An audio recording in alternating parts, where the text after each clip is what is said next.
Bem-vindos ao terceiro workshop da Rede Internacional de Barragens Amazônicas.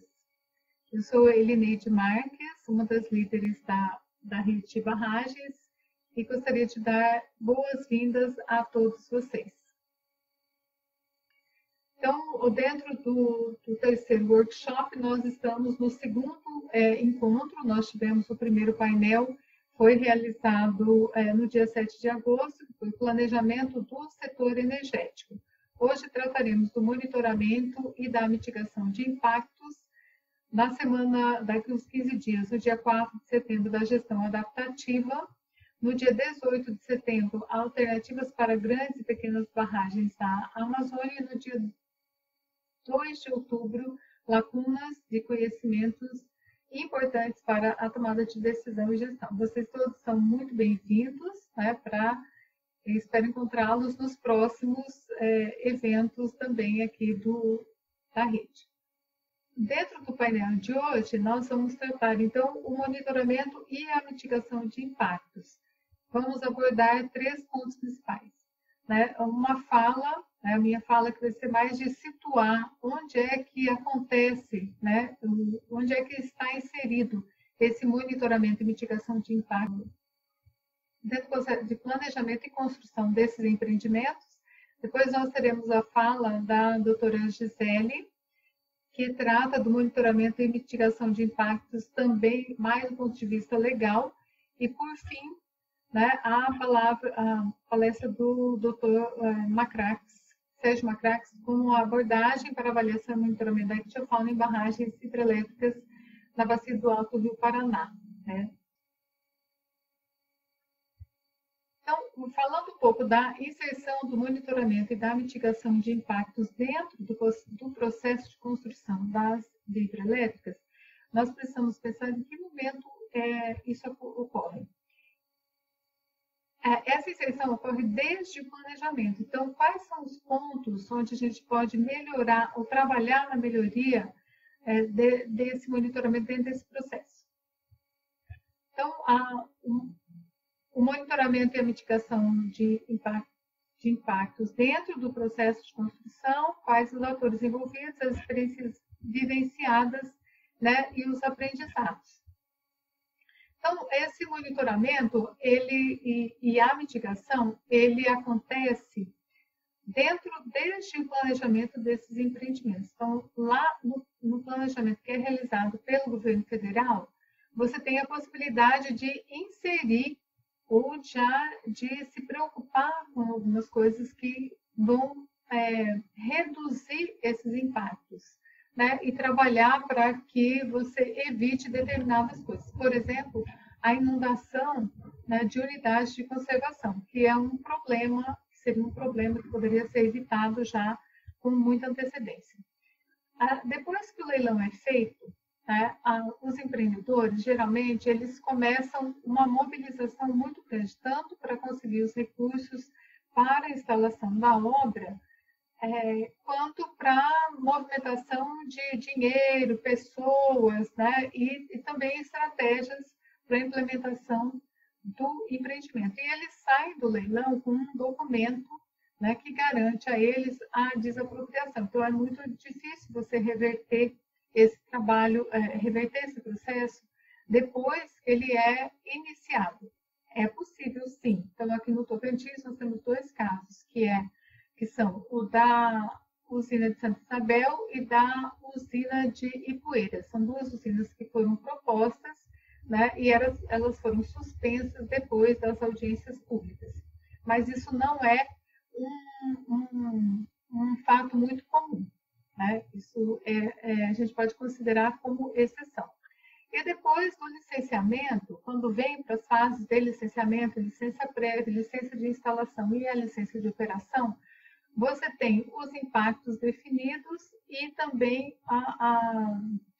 as estratégias de monitoramento e acompanhamento desses impactos ao longo do tempo. Então, dentro dessa linha, nós temos vários pontos onde esse processo pode ser melhorado. No final, a gente traz uma lista de algumas coisas que a gente levantou a partir da nossa experiência vivenciada aqui no Tocantins, também no Xingu e no Madeira. Os atores, né? Bom, e aí nós temos aqui os 3 rios, então, só para exemplificar que dentro dessa mitigação de impactos, ela vai variar dependendo do local que você estiver, porque não só o ambiente, o rio é diferente, a dinâmica do rio é diferente, como também as questões socioambientais são diferentes. E os empreendimentos, os projetos também, eles devem ser diferenciados e considerar essas características e singularidades locais. Bom, dos atores sociais, então, nós temos o poder público, que ele direciona esse processo, né, de planejamento e a questão do leilão. Os agentes econômicos, que também estão atuando no financiamento e na seleção dessas obras, os componentes da sociedade civil e os empreendedores.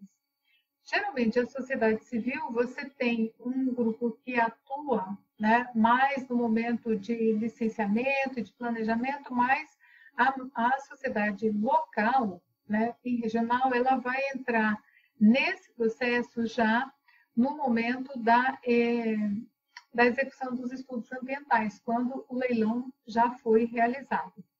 E, às vezes, até você entender todo o processo, que é complexo, a gente vai perdendo também oportunidades, né, para melhorarmos as janelas que o processo deixa para a gente atuar. Então, aqui, olha, dentro das experiências vivenciadas, como eu disse para vocês, as audiências públicas são momentos onde você pode trabalhar para a reversão desses processos, principalmente se a população local estiver bastante preparada para isso, não só a reversão, mas também a negociação das possibilidades de mitigação e monitoramento e acompanhamento. Então, esse monitoramento ele é definido, né, nesse momento também da elaboração dos projetos, dos estudos ambientais, então ele deve ser acompanhado e você tem, né, possibilidades de você atuar antes, durante e depois da barragem. A vivência, a nossa vivência, aqueles que acompanham esses processos desde o início, possibilitam enxergar e dizer vários pontos, né, onde essas melhorias podem ser feitas. Então, nós fizemos uma reunião aqui, né, foi o primeiro seminário da rede de barragens no Tocantins, fizemos agora virtualmente com a participação dos estudantes. Então, esses são alguns dos estudantes que têm trabalhado nessa linha de frente dos empreendimentos, do levantamento e acompanhamento em diversas fases, né, da implementação, desde a elaboração dos projetos de engenharia até o licenciamento e acompanhamento no campo e o pós-barragem.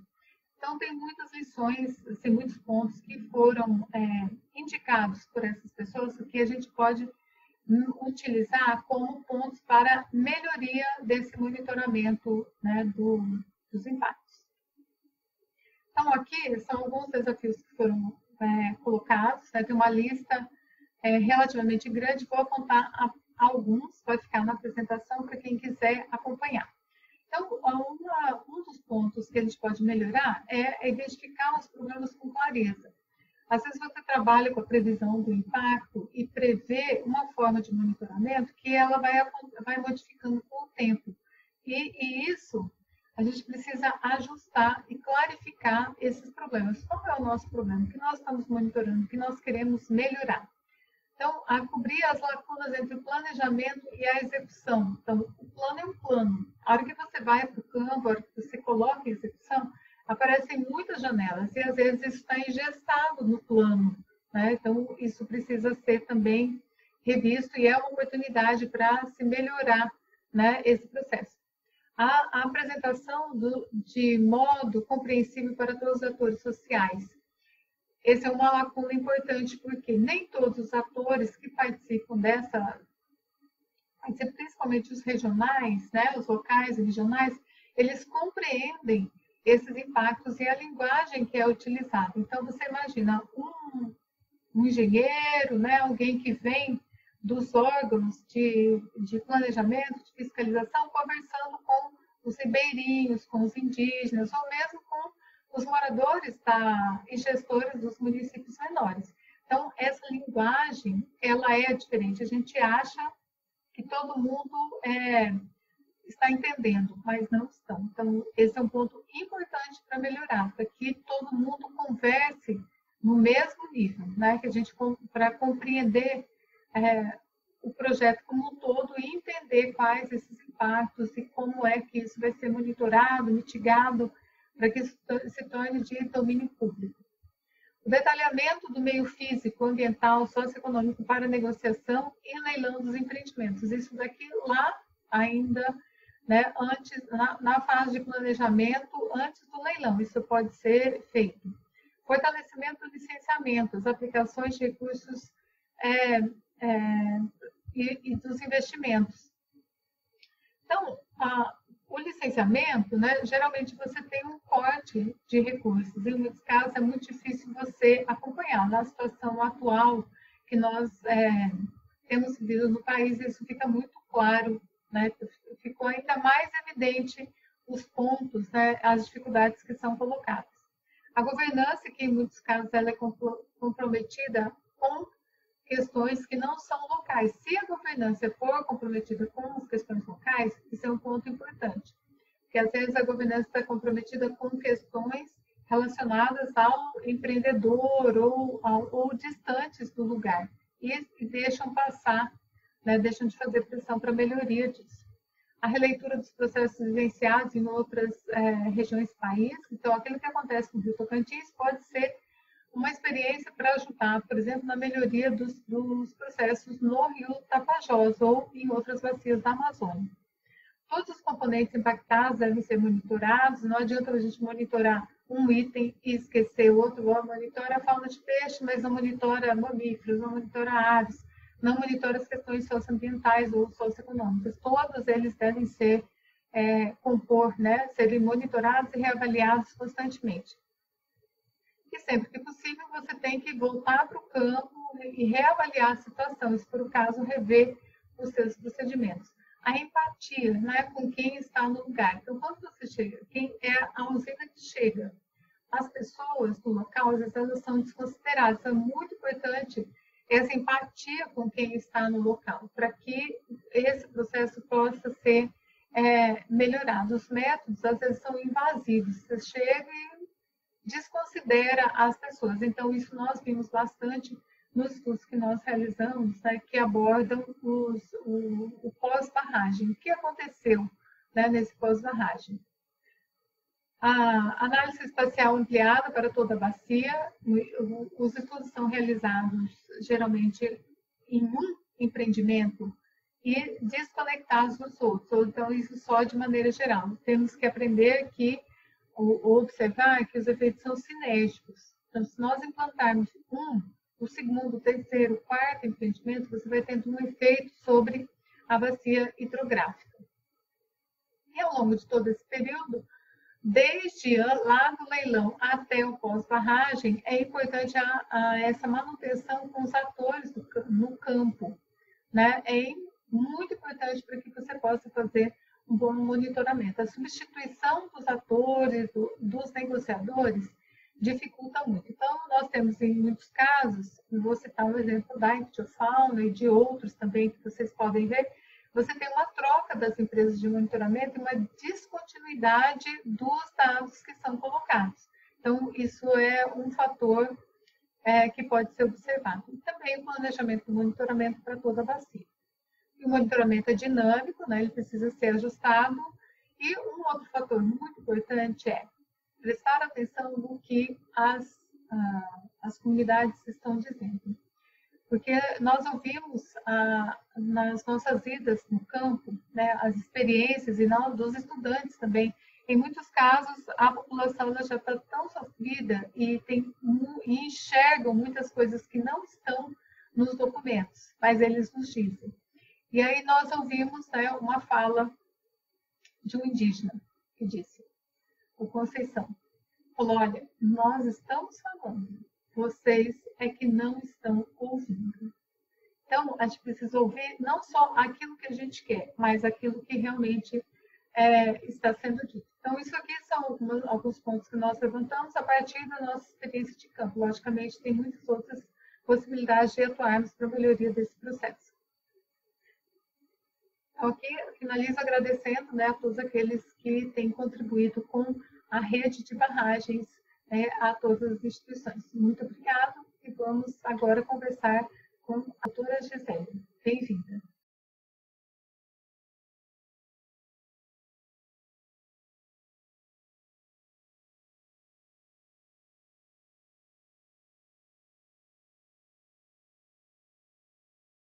Olá, boa tarde a todos.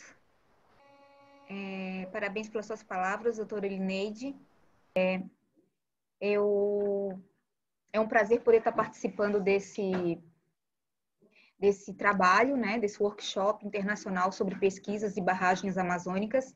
O tema é muito complexo mesmo. Fiquei muito feliz de poder ter a oportunidade de participar, né, a convite, e poder externar, compartilhar um pouco da nossa experiência enquanto membro do Ministério Público Federal sobre as questões que envolvem questões jurídicas, técnicas, né?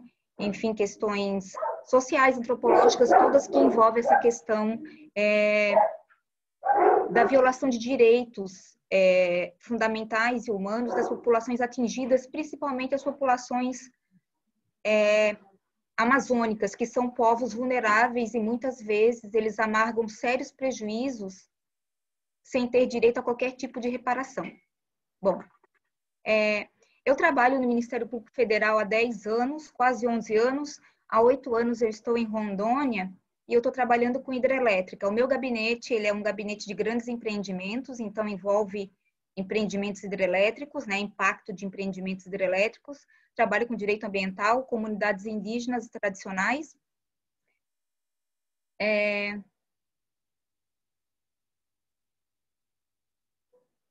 Bom, a respeito é um tema de mitigação e monitoramento de impactos, um tema muito importante, ele perpassa a questão do estudo de impacto ambiental e o processo de licenciamento ambiental no Brasil. Eu, enquanto membro do Ministério Público Federal, eu já tive alguma experiência em participar desses tipos de empreendimento e acompanhar o licenciamento, porque o Ministério Público Federal, ele controla as políticas públicas, tanto do meio ambiente, quanto a atuação dos órgãos licenciadores, né? Tanto estaduais como federal. Eu já tive a experiência de poder acompanhar o processo de licenciamento da hidrelétrica de Santo Antônio e de Jirau, são as usinas do Complexo do Madeira. Estou acompanhando o EIA-RIMA da hidrelétrica Tabajara, que é um projeto que está previsto para ser implantado no Rio Ji-Paraná, que é no município de Machadinho do Oeste, e os seus impactos podem se estender a Rondônia e pode se estender também para a parte sul do Amazonas. Esse ainda está em fase de aprovação, ainda análise e aprovação do EIA-RIMA. Santo Antônio e Jirau, porém, já estão em fase de operação e eu pude acompanhar um pouco a parte de Jirau, que estava na fase de instalação e operação. E eu já posso dizer aqui de antemão, 8 anos que eu estou aqui, que as mesmas falhas e os mesmos vícios, eles acontecem em todos esses empreendimentos.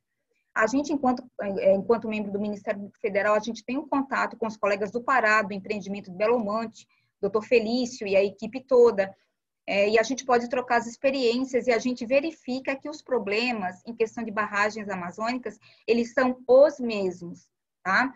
Então, questão de Belo Monte, eu já posso afirmar, Belo Monte, Santo Antônio e Jirau, eles têm falhas graves no licenciamento ambiental. Esse processo de licenciamento ambiental, ele já apresenta falhas na fase de planejamento, ou seja, na própria fase de planejamento que precisa ter participação popular já na fase anterior ao EIA-RIMA, a gente sabe que isso é suprimido.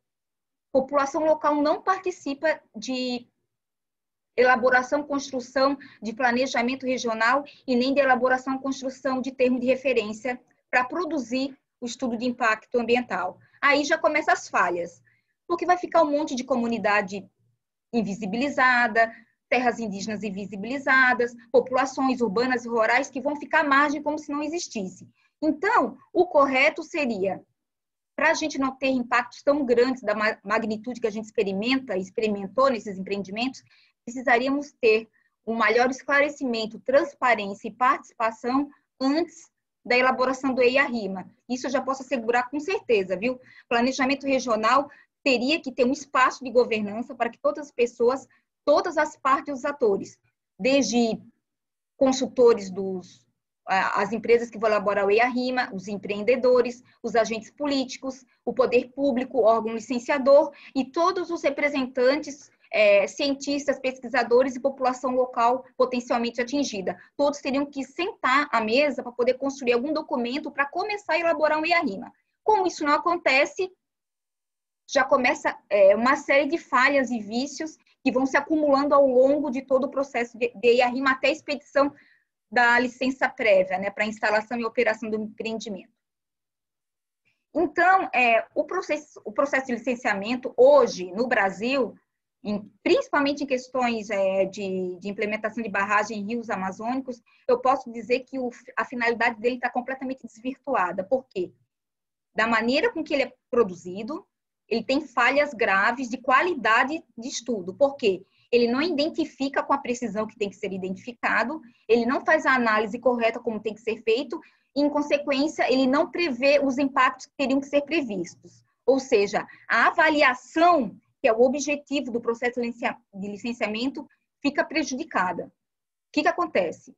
Nós temos muitos estudos que apresentam os mesmos vícios sistematicamente. Um dos vícios mais comuns é diminuir a área de influência do empreendimento, mas isso não é feito por uma falha só do EIA-RIMA, isso é feito por uma metodologia que é intencionalmente utilizada pelos grandes consórcios. Por quê? Quando se diminui uma área de influência, se diminui custos. Por quê? Diminuindo a área de influência, não se prevê certos impactos e não se precisa gastar com medidas de mitigação e nem de reparação e compensação com pessoas atingidas. Então, um consultor ambiental que vai fazer um EIA-RIMA, um projeto pro empreendedor, ele já parte de um pressuposto de uma área de influência menor, subdimensionada. Isso, naquela visão de custo-benefício, quanto menos eu encarar a questão da área de influência, menos custos eu vou ter. E aí eu já chamo a atenção para o primeiro grave problema que tem que ser corrigido, mesmo que seja por via legislativa, acredito que tenha que ser. Existem algumas coisas no processo de licenciamento, apesar da gente ter uma política nacional do meio ambiente forte, com envergadura constitucional, que foi batalhada e conquistada desde a década de 80, agora a gente vê uma certa tendência flexibilizadora de algumas normas. Então, é preciso chamar a atenção que o processo de licenciamento precisa de uma reforma legislativa na parte em que o próprio empreendedor ele contrata o elaborador do EIA-RIMA. Ele paga, ele analisa e ele influencia na conclusão. Então, ele compra o EIA-RIMA. E o EIA-RIMA não vem falho, ele não vem viciado ou falho só por erro, não. Ele vem porque intencionalmente se combinou com o empreendedor e com o elaborador do estudo para que ele venha dessa maneira. Então, hoje eu posso afirmar, pela experiência de 10 anos e pela experiência que eu tenho com os meus colegas, que existe uma fábrica de EIA-RIMA que ele é comprado para não funcionar. Tá? Então, isso é uma constante. Qual seria uma sugestão que eu penso nesses 10 anos? Eu acho que o empreendedor poderia pagar, porque o custo é alto, mas o órgão licenciador, por sorteio, teria um cadastro feito anualmente, as empresas consultoras, e por sorteio, sortearia aquela empresa que tivesse cadastrada, habilitada, né, tecnicamente, e tiraria esse vínculo muito prejudicial para a conclusão dos estudos, porque afeta a imparcialidade, que é o próprio empreendedor nessa relação muito íntima com o próprio elaborador. Vocês vão ver que todos os empreendedores e todos os consultores sempre optam pela aprovação do projeto. Pode existir impactos irreversíveis, altamente destrutivos, graves, de magnitude muito ampla, mas mesmo assim vai ter uma medida mitigadora que vai ser encontrada para poder legitimar aquele tipo de impacto ambiental naquela localidade, por mais preservada que ela seja. Isso vai acontecer, porque vai ser sempre pela aprovação. Salvo engano, no próprio contrato que existe entre o empreendedor juntamente com o consultor, se por acaso começar a se chegar para a conclusão da desaprovação, ele não paga a última parcela do contrato. Só por aí já se vê. Tá? Então, é uma relação mesmo muito prejudicial, é uma relação que precisa ser rompida. Então, quem vai escolher os estudiosos, os pesquisadores que vão fazer o EIA-RIMA tem que ser o órgão licenciador, ou por ordem de cadastro, ou por sorteio, algum critério pré-estabelecido. O empreendedor só vai depositar o dinheiro na conta do órgão licenciador para fazer o pagamento. Mais nada. Enquanto não se fizer isso, a gente vai continuar a se repetir essas mesmas falhas. Outra questão que eu queria chamar aqui para a reflexão seria que o órgão licenciador hoje, o CISNAMA, né, e eu falo muito do CISNAMA e do IBAMA, porque o Ministério Público Federal ele atua nos casos de licenciamento de empreendimentos de grande impacto, de grande abrangência, que envolve mais de um estado ou algum rio federal, daí por isso que é o IBAMA, e sendo o IBAMA é o Ministério Público Federal que tem que atuar. Eu digo hoje no IBAMA que existem muitas pressões políticas que é feita por agentes políticos e pelo Poder Executivo para que os empreendimentos saiam o mais rápido possível, independente do grau de impacto, ou independente de medidas mitigadoras, independente do grau destrutivo que ele possa causar numa região. Ele sai. Porque mesmo quando existem uma equipe técnica de analistas ambientais, que realmente eles falam no parecer técnico a gravidade e opinam pela desaprovação, mesmo que tenha um agente público presidente que negue, vai ser destituído do cargo, porque é um cargo de livre nomeação e exoneração, e eles vão colocar um que vá aprovar o projeto. Isso sistematicamente aconteceu.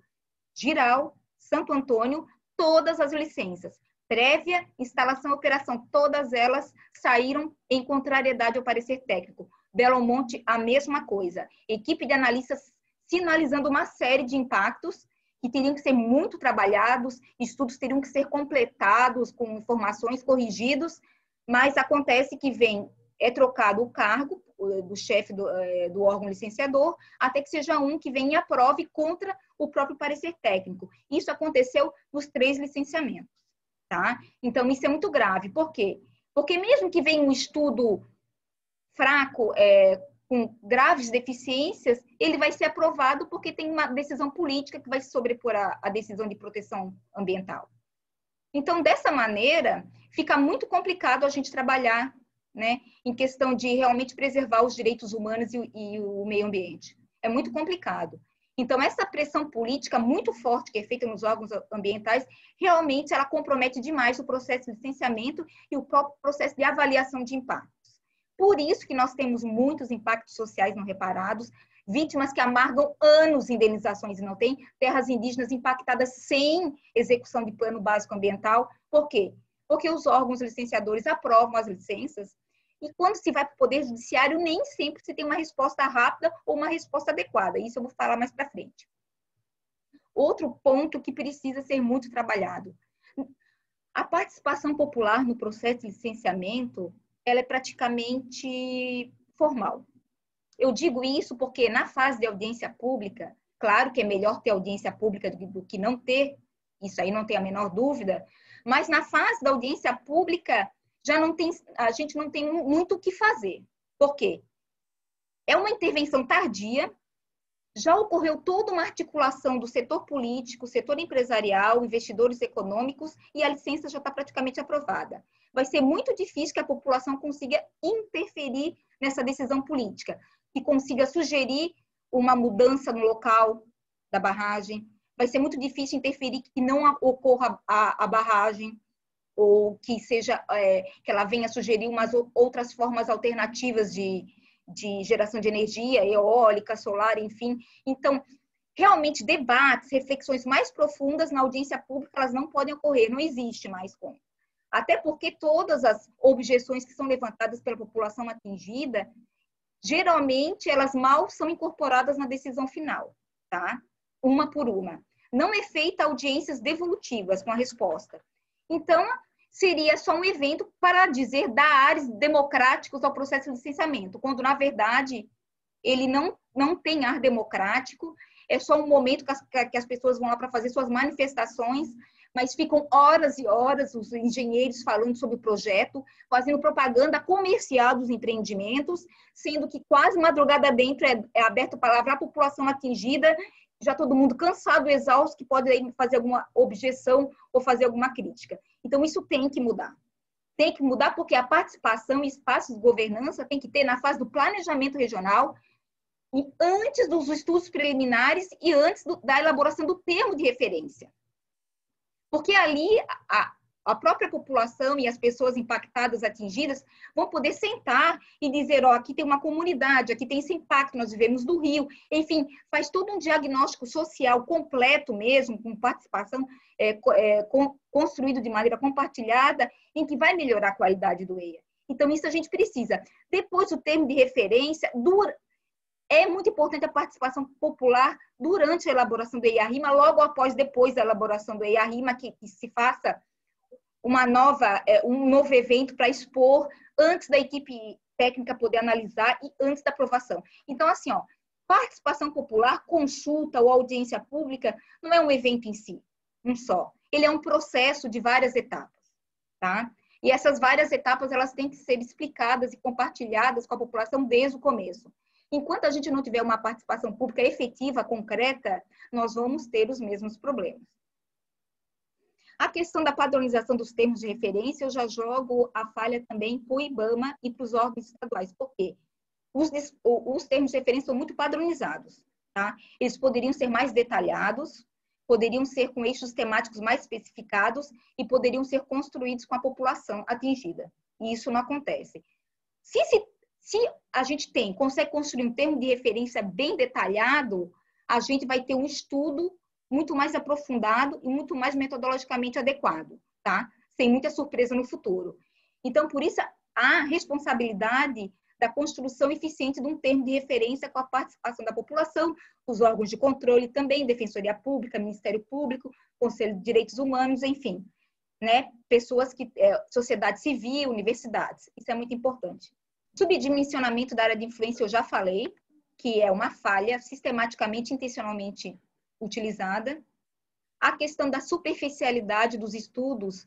No EIA-RIMA, o menor anexo, e o anexo mais simples é o anexo sobre os impactos sociais. Existem vários anexos para parte arqueológica, ambiental, meio físico, biótico, mas a parte social, que seria a parte mais relevante, a mais impactante, é a menor parte. É a equipe menor, é a equipe mais simples. Então, precisamos melhorar a qualidade dos estudos ambientais no tópico do meio antrópico ou meio socioeconômico, né, que se fala. Eles precisam ser mais profundos e metodologicamente adequados. E o próprio IBAMA precisa capacitar seus servidores para analisar impacto social. Eles só analisam o impacto ambiental. E, de maneira transversal, eles analisam também os impactos sociais. Mas a gente vê que tem uma deficiência avaliativa na parte social. Por esse mesmo motivo, porque sempre vem um diagnóstico socioeconômico deficiente, ou seja, ele não consegue refletir a realidade daquele local, com as suas atividades tradicionais que são utilizadas, terras indígenas, fontes de renda. Não é feito esse diagnóstico, ocorre o quê? Geração de dano, vai provocar danos que não vão ser reparados. O cadastro socioeconômico também é um documento extremamente importante. Esse documento é que vai listar as pessoas que vão receber os programas de reparação e mitigação. Ocorre que o cadastro socioeconômico realizado por esses 3 empreendimentos, e o de Tabajara, que está sendo já realizado, é falho, não tem nem 1/5 das pessoas que tem que estar. Por quê? Porque o empreendedor faz a área menor do que tem que ser a área de influência, subdimensiona a área de influência, exclui a maioria das populações tradicionais, impactados rurais e urbanos, faz um cadastro pequeno e deixa de fora todas as outras pessoas que também vão ser impactadas. E eu digo, ó, não é só deslocamento físico que interessa. Existem deslocamentos econômicos em que as pessoas perdem suas fontes de renda, acesso a recursos naturais, e elas ficam jogadas à própria sorte. Então, não é só a questão do deslocamento físico, tá? Isso tem que ser muito bem trabalhado e todos os impactos, sejam eles coletivos ou individuais, materiais e imateriais, eles têm que ser adequadamente e integralmente reparados. A gente não vê isso acontecer. Mal e mal é dado uma indenização que não vale nem praticamente o valor da terra, muito menos das benfeitorias e muito menos da geração de renda do rio, da floresta, enfim, que aquela pessoa vive. Bom, Eu já falei sobre a adoção do conceito restrito de atingido, ou seja, atingido para os grandes empreendimentos, eles adotam o conceito restrito. É aquele que tem a terra onde vai ser o reservatório, ou aquele que vai ser impactado na curva de remanso. Não é considerado os impactados econômicos, as redes sociais e culturais que são rompidas. Então, existe um grande número de pessoas que vão ser atingidas e que elas são invisibilizadas nesse processo. Então, o conceito não tem que ser esse conceito restritivo de atingido. Tem que ser aquele conceito amplo que já foi trazido no Decreto Federal 7342, em que ele trouxe o que é uma pessoa atingida, todos os seus critérios. O Banco Mundial tem seus padrões de eficiência e de desempenho, tem a Corporação Financeira Internacional também tem, nós temos as Nações Unidas, o Guia Referencial do Pacto Global, que também traz algum norte nesse sentido. Nós temos inúmeros documentos, desde legais até manuais de diretrizes, que eles trazem a noção do que é esse conceito, que seria o conceito amplo, que seria o conceito ideal de atingido. O próprio plano da Eletrobras, o plano de diretrizes do meio ambiente de 92 da Eletrobras, ele é perfeito e categórico em listar o que é uma pessoa atingida. A gente tem esse plano em mãos, a gente tem um decreto, não é utilizado porque não quer, porque o setor econômico não quer. Então, não é por falta de fonte legislativa. Bom, nós temos, como todos sabem, medidas de mitigação extremamente ineficientes, que elas não servem para nada. Simplesmente eles fazem um relatório de monitoramento dizendo dos impactos e eles não implantam uma medida corretiva. Nenhuma. Quando existe um monitoramento, ele é curto. A gente vê que tem impactos que sucessivamente eles ocorrem anos e anos após a operação. Então, as medidas mitigatórias são completamente ineficientes e não tem controle social sobre elas. Precisa-se de espaço de governança para que os programas mitigatórios sejam construídos de forma compartilhada, tanto o monitoramento também, e precisa ser testado o grau de eficiência dessas medidas. A questão que está dando muito prejuízo e violações de direitos humanos para as populações atingidas não é só praticada pelo Poder Executivo, ou pelos órgãos licenciadores, ou pelos agentes econômicos. Eu acredito que a maior gravidade está ainda no Poder Judiciário. Por quê? Belo Monte, Santo Antônio, Jirau, Hidrelétrica de Telespires, eu posso listar uma série de grandes empreendimentos em que as decisões de primeiro grau foi assegurado o direito das populações atingidas, indígenas, populações tradicionais, população urbana, rural impactada, foi sim assegurado. Mas a liminar foi cassada pelo instrumento jurídico da suspensão de segurança. O que é esse instrumento? Esse instrumento é a erva daninha do nosso sistema jurídico e ele é responsável por inúmeras violações de direitos fundamentais. Esse instrumento, ele confere poderes ao presidente do Tribunal de Justiça ou presidente dos tribunais superiores a cassar uma decisão liminar favorável a essas minorias por motivos políticos e por motivos de ordem econômica. Então, nós tivemos várias medidas que foram dadas pelo Poder Judiciário de maneira fundamentada e que foram derrubadas por puros critérios políticos. E até hoje elas não foram revistas pelo órgão colegiado. Então, se nós temos hoje a construção do Belo Monte nesses termos e dos outros empreendimentos com inúmeras vítimas, sem nenhum tipo de reparação, vocês podem agradecer ao Instituto de Suspensão de Segurança. Seria uma ótima medida, era revogar ele do ordenamento jurídico, já ajudaria muito. Muito obrigada pela atenção. Eu agradeço a apresentação da doutora Gisele. Eu acho que nós temos muito a conversar, né, com muitas questões também no chat. Então, fiquem à vontade. Vamos ouvir agora o doutor Sérgio Macrax. Obrigada, Gisele. Boa tarde a todos. É uma satisfação imensa de estar aqui participando desse workshop, né? Muito importante aí para a região. Uma região que hoje cada vez mais está aos olhos do mundo, e de uma discussão, né, de uma abordagem bastante controversa, bastante polêmica, que são aí a pressão que a região vem sofrendo já, no sentido das implantações aí dos novos empreendimentos, né? Então, a nossa experiência aqui é mostrar todo esse trabalho de avaliação e monitoramento que nós fizemos aqui no Alto Paraná, E aproveitar também aí para agradecer a comissão organizadora, né, pela coragem, pela ousadia, em que até final do abril nós íamos fazer presencialmente, e eles de forma bastante rápida e competente, estamos aqui agora de forma virtual, dando continuidade, né, a essas questões. Bom, a minha apresentação, ela é muito ilustrada com imagens, com figuras. Eu acredito que ela venha a responder ou falar muito melhor às vezes do que eu. E é claro que eu espero que no futuro as bacias, as subbacias, né, do Amazonas não se tornem, né, amanhã o que se tornou o Alto Rio Paraná. Então, os tópicos gerais aqui eu vou falar rapidamente do nosso grupo de pesquisa, um tanto do desenvolvimento das hidrelétricas no Alto Paraná, um estudo que foi, né, dos poucos estudos prévios aqui na bacia, na subbacia do Rio Iguaçu, um estudo de migração de peixe que foi aí o nosso precursor, né, dos nossos estudos de avaliação, estudos da área de reprodução, né, e a questão da passagem de peixe, que é a discussão do nosso carro-chefe, tá? Depois a gente vai mostrar melhor isso.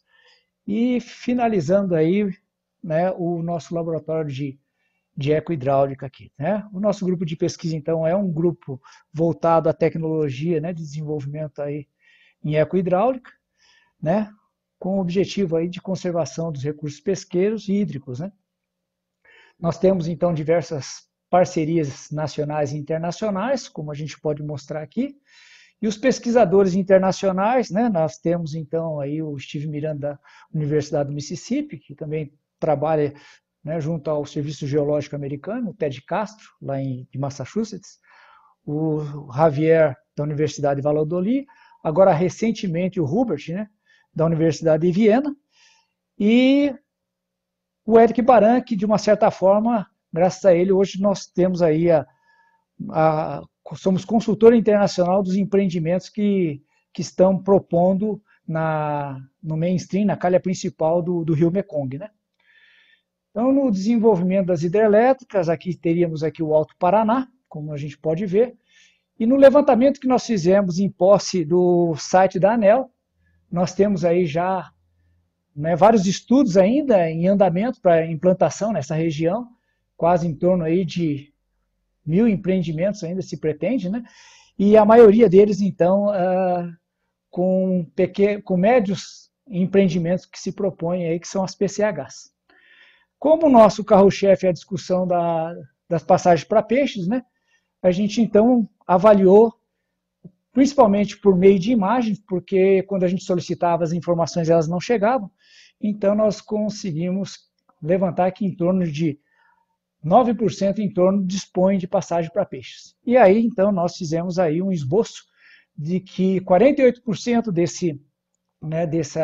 dessa região está bloqueada porque não dispõe de uma conectividade por meio de uma passagem para peixe. Então, nesse primeiro estudo, no Rio Iguaçu, da última hidrelétrica, né, que se propôs lá e hoje ela já está em funcionamento, que é a UHE Baixo Iguaçu, ela fica então localizada aí a jusante de Salto Caxias e a montante das Cataratas do Iguaçu. Nós fizemos aqui, eu vou mostrar para vocês o primeiro ano de estudo, depois tiveram mais 4 anos praticamente, né? E aqui nós temos o resultado do primeiro ano, mas já está bastante ilustrativo, a qual nós tivemos uma preocupação, então, principalmente dos tributários, né, de fazer a amostragem tanto no alto, no médio e no baixo de cada tributário, né, que desaguasse na calha principal do Rio Iguaçu. E, é claro, utilizando diferentes apetrechos de pescas. Então, aqui nós temos aonde ficaria localizado, praticamente é na zona de amortecimento do Parque do Iguaçu. Aqui tem uma descrição, né, dos apetrechos que foram utilizados, numa perspectiva aí de amostrar a diversidade. E aqui nós podemos ver, então, que no eixo da barragem, nós temos a montante, então, né, todos os tributários e a distribuição dos apetrechos de pesca, no sentido de poder cobrir todas aquelas áreas. Então, nós temos a característica de cada apetrecho desse, vem, então, a suprir aí as informações necessárias. Ilustrando, nós temos aqui a amostragem, o trabalho no laboratório que foi feito, a amostragem em ovos e larvas, e aqui um resultado prévio do que a gente pôde ver, né, chamando a atenção que 32% dessas espécies, né, ela tem uma característica muito marcante, né, essa bacia de endêmicas, né, e aí nós temos uma suposta migradora de longa distância aí que nós vamos falar um pouco ali adiante, né. As áreas de reprodução, né, a gente pode observar aqui a montante, né, do empreendimento, o que foi, né, amostrado em termos de ovos e larvas. Aqui a distribuição das espécies endêmicas, né, e a migradora aqui de longa distância, o Stendactylerigium. E aqui a gente pode observar que jusante e montante, né, há uma distribuição quantitativa bastante significativa. Também, né, esse levantamento já nos mostrou alguns dados, né, de espécies indesejáveis, como os alóctones e exóticos, distribuindo ao longo, né, do trecho do estudo. Então, da espécie migradora de longa distância, nós então começamos a perceber também que, como ela habita os poços, né, é um conceito muito semelhante ao que tem no Mekong, que seria os deep pools, poços profundos. Então, nós começamos, então, né, desse projeto, que é um projeto financiado pela Fundação Araucária e Fundação Boticário, ele está vigente, e nós fizemos um levantamento, já temos aí 22 poços profundos, onde essa espécie habita. Aqui tem os primeiros desenhos, né, desse local, e na busca de que esses locais, né, no futuro próximo, a gente espera que sejam aí protegidos, né, que já que é uma espécie muito, né, visada para pesca, né, e é de difícil controle, já que tem uma região que faz margem com a Argentina também. Esse é o primeiro estudo da migração, né, o estudo de marcação e recaptura, com foco nas espécies alvos migradoras de longa distância, né, lembrando que a piracema, né, aqui na região vai de outubro a março. Esse estudo, então, foi financiado pela Itaipu, em parceria com vários, né, órgãos, com a marca externa, que a gente mesmo confeccionava, diversos locais de marcação, o processo de divulgação, né, e o processo aqui de premiação, com certificado e brindes. E aí o que nos chamou a atenção, enquanto resultado, em torno de 10 anos de estudo, né, nesse período nós tínhamos 32 mil peixes marcados, com uma recaptura de 3%, mas o que nos chamou muita atenção é que 41% teve um comportamento, né, lateral, em consequência dessas variáveis aqui que a gente analisou. Montamos aí 4 grupos, né, das análises de agrupamento, e aqui ela ilustra de uma forma até mais, né, interessante. Bom, na questão, já que eles migram lateralmente, nós fomos então dando continuidade, e aí nos contratos com a Companhia Energética de São Paulo, decidimos então fazer aí a avaliação dos tributários do reservatório lá do Porto Primavera, né, com relação a ovos e larvas, reprodução, e aí nós chegamos aqui a alguns resultados, e resultados também de agrupamentos que chamou a atenção de preferência por tributários, como é o caso aqui do Corimba, o Prochilodes lineatus, que tem uma preferência pelo HAPI, que é aqui esse tributário, praticamente quase o último tributário, que fica a jusante da hidrelétrica lá de Jupiá, né? Bom, na questão das passagens de peixe, né, nós também temos a avaliação do canal da Piracema, mas nosso tempo não dá, mas eu vou mostrar, né, alguns dos estudos que nós fizemos aqui em Porto Primavera. Inicialmente, antes da finalização do empreendimento, eles fizeram uma escada experimental. Então, a escada de Porto Primavera ela tem 470 metros, né, um desnível de em torno de 20 metros. No primeiro estudo, então, nós fizemos marcação e liberamos a jusante, né, em 2 pontos, e foi feito um monitoramento aí com pitch telemetria, que eu vou mostrar um pouquinho melhor depois, e a gente começa a perceber que, liberando naqueles 2 pontos, já tem um comportamento de encontrar a escada novamente, que a gente chama de atratividade, né, distinta entre as espécies, e já com um certo atraso, né, para algumas delas, se a gente for considerar o período da Piracema. Aqui, a partir do momento que elas encontram a passagem, ela entrou, né, na escada para peixe, a gente pode observar aqui que a eficiência em transpor toda a escada para peixe, né, varia, como é o caso aqui do cascudo, ele despendeu em torno de 178 horas, aqui, por exemplo, o Corimba, ele gastou 1h30 para poder vencer toda a escada para peixe.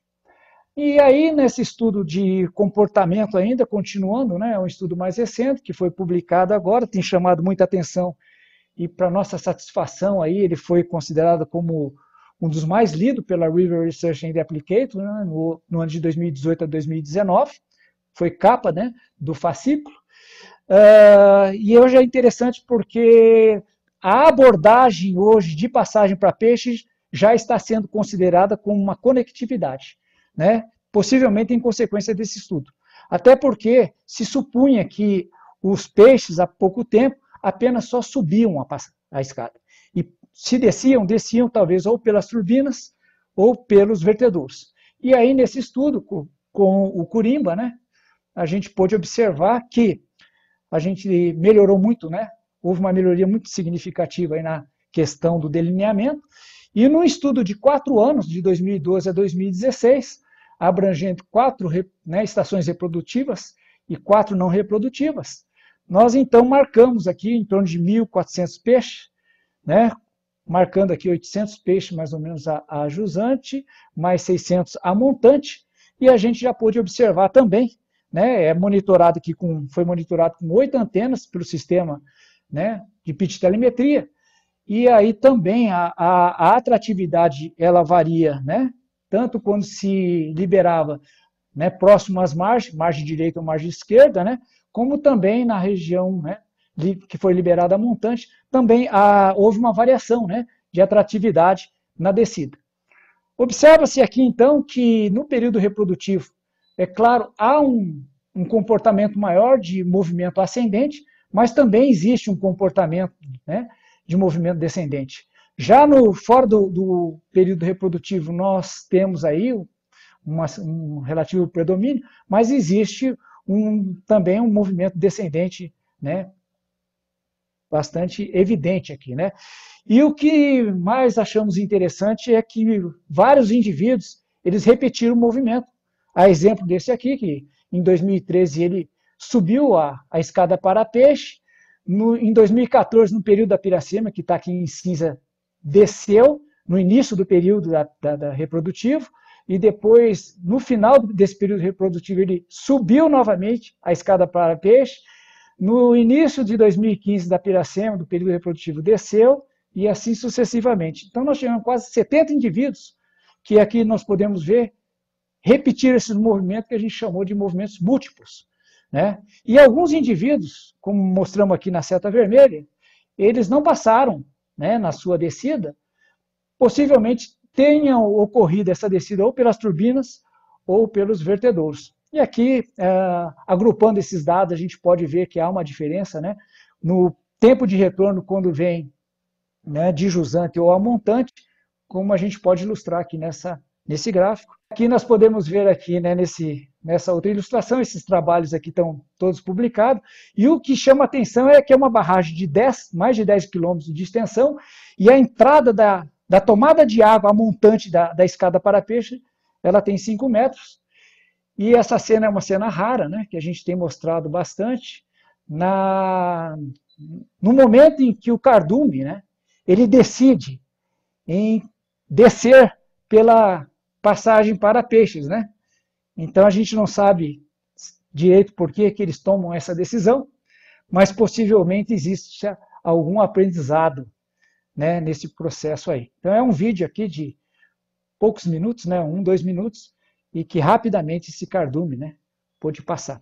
Então um outro estudo para a gente perceber se a passagem para peixe ela estabelece uma conectividade, né, com o fluxo genético. Então, aqui nesse estudo a gente pôde mostrar que essa espécie, o corimba, ele passou pelo canal da Piracema e pela escada para peixe, havendo uma relação forte de fluxo genético entre a jusante das cataratas do Iguaçu e aquele tributário ao API, a qual os ovos e larvas mostrou a sua preferência. Então, só para finalizar, esse aqui é o nosso laboratório, que foi, né, financiado pelo FINEP, ao grupo de pesquisa, é o laboratório de ecohidráulica, possivelmente o primeiro aqui da América do Sul, né? Nós já realizamos aqui atividades, né, de educação infantil, aqui, uma atividade lúdica para eles aprenderem os nomes das espécies migradoras. Cursos de passagem de peixe, já tivemos 2. E aqui nas considerações, né, as hidrelétricas vão continuar crescendo. Os estudos prévios são fundamentais, principalmente para aquelas vulneráveis, né, as endêmicas e as migradoras de longa distância. É necessário a gente continuar, né, pensar na avaliação, principalmente de tributários, não apenas da calha principal, onde o empreendimento vai ser, né, construído. Né? A colocação, a construção de passagens para peixes, inclusive naquelas barragens que hoje não existem, para restabelecer a conectividade. Né? E o estudo de comportamento, né, biológico e migratório é fundamental para a espécie. A minha equipe, né, ao longo dos anos, a atual, agradecer a eles por todo esse estudo, né, e o meu muito obrigado. Obrigada, Sérgio, pela apresentação. Eu acho que você, Gisele, são mundos, né, complementares, apesar de a gente estar falando de escalas diferentes, mas as coisas estão conectadas e a gente precisa puxar o fio dessa meada.